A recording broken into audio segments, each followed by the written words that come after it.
Next we have Cantor Tanya Greenblatt of Temple Israel here in town, and she's going to share this about it. Thank you. Hi. This is, there's so much to say that it's hard to encapsulate it, but I'll tell you a little bit about who I am and my background, and a little bit about what Jewish tradition says about this issue. My name is Tanya Greenblatt. I am a cantor at Temple Israel in Tallahassee, which is a Reformed Jewish congregation, member of the Union for Reform Judaism. I'm a graduate of the Hebrew Union College Jewish Institute of Religion, which is the seminary of the Reform movement. And I'm married to this adorable young man right there in the back of the room, Scott.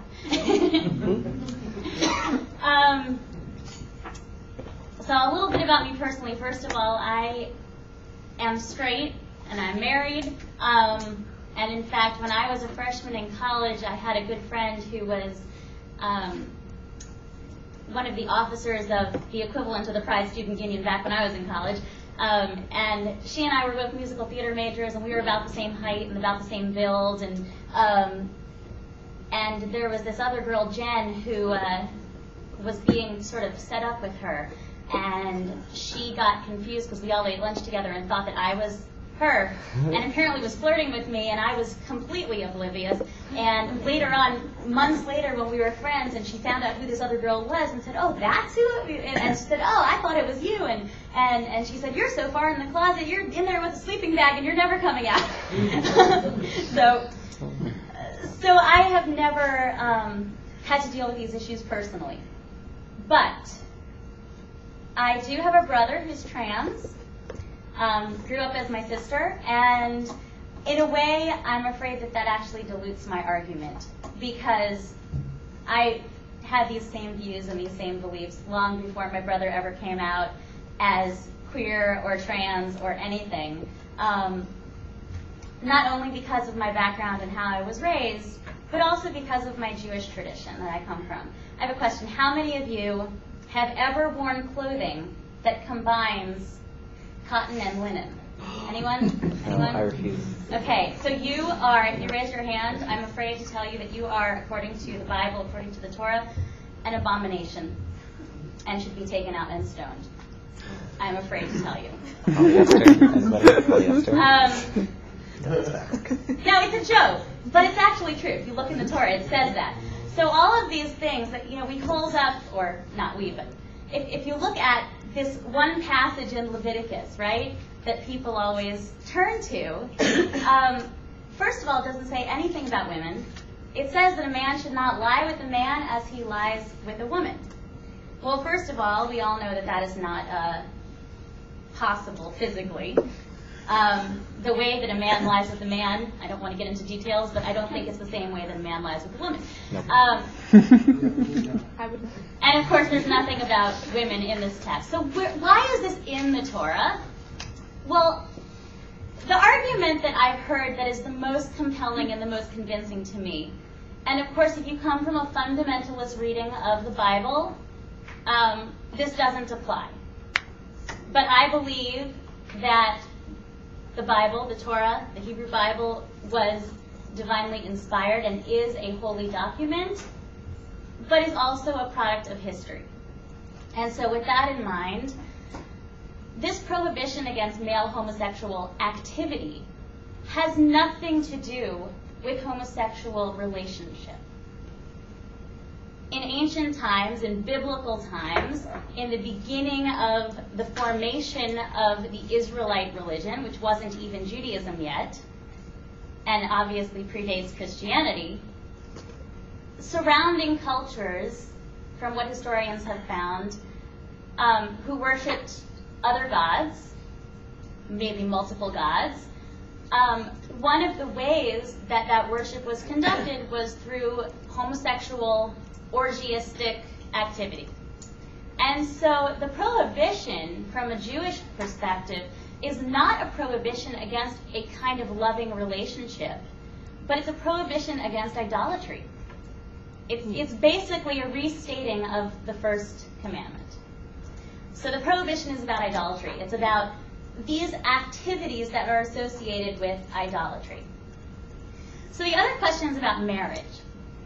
And marriage today is very different from marriage in biblical times. And marriage even in prehistory time, more recent history, even 50 years ago. Marriage was seen as a very different thing. Now when people get married, they, for the most part, do so because they're in love. Would you agree?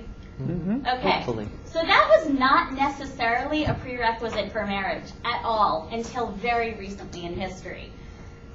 Marriage is primarily a financial transaction. And in fact, if you look at the Jewish marriage document, the traditional marriage document, the ketubah, it's really a legal document transferring ownership of a woman from her father to her husband. And so marriage is, our definition of marriage today is very, very different than the definition that our ancestors had of marriage. And this concept of a loving relationship becoming a lifelong partnership, not just for the sake of procreation, not just for the sake of financial stability of the community, is a very modern concept. Oh, thank you. I could use that. So,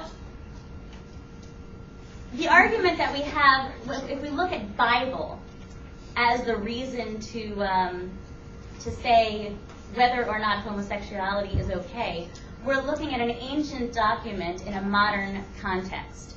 And one of the things that Jewish tradition is all about is looking at these texts, because we do believe that they're holy texts, and we do believe that they are divinely inspired texts, and finding the relevance and meaning, even if the literal words themselves don't fit in our modern context. And even the rabbis of the Talmud did this. If you look at a page of Talmud, which is the commentary on the Torah, which is considered as much part of Jewish tradition and law and as holy as the Torah, a page of Talmud has the text from the Torah in the middle of the page, surrounded by all these different rabbis across a couple of centuries with their different opinions on this text. And it's a discussion actually very much like the discussion we're having tonight, because there's no resolution. If there are two diametrically opposed viewpoints on a page of Talmud, there isn't something at the end that says, and this is the way we do it. Now there is, in Jewish tradition, there are law codes, and the most famous is the Shulchan Aruch, which is the kind of standard law code. But different communities, up until a couple hundred years ago, had their own codes based on different rabbis from the Talmud and different interpretations. And each rabbi in his own community had the ultimate authority to decide questions of Jewish law, because there is no clear answer on any topic. And so the Union for Reform Judaism's official position is very much pro-LGBTQ, very much in the line of activism, because it really is a civil rights issue. It is not, it's not a religious issue. It's a religious issue because as religious people, we have a moral authority and a moral imperative to advocate for rights for everyone. And, the idea that someone would choose to be in an oppressed, hated minority is kind of anathema anyway. So the question of choice is sort of off the table. But even if you say that there isn't a choice, the idea that it would be easier to say, I would rather not associate myself with this group of people who is sort of second-class citizens at best in our country, and put my life in danger, and put my family's emotional health at risk. Why would anybody choose that if they had a choice, right? But if you don't have a choice, and if this is who you are, Judaism believes that we have this term, the Tselem Elohim. It means in the image of God. And it says in the Torah that all human beings were created in the image of God. Male and female, God created them. And there's a whole debate actually in the Talmud about what does that mean? Male and female, God created them. Was the first human being a hermaphrodite? Were there two? We don't know.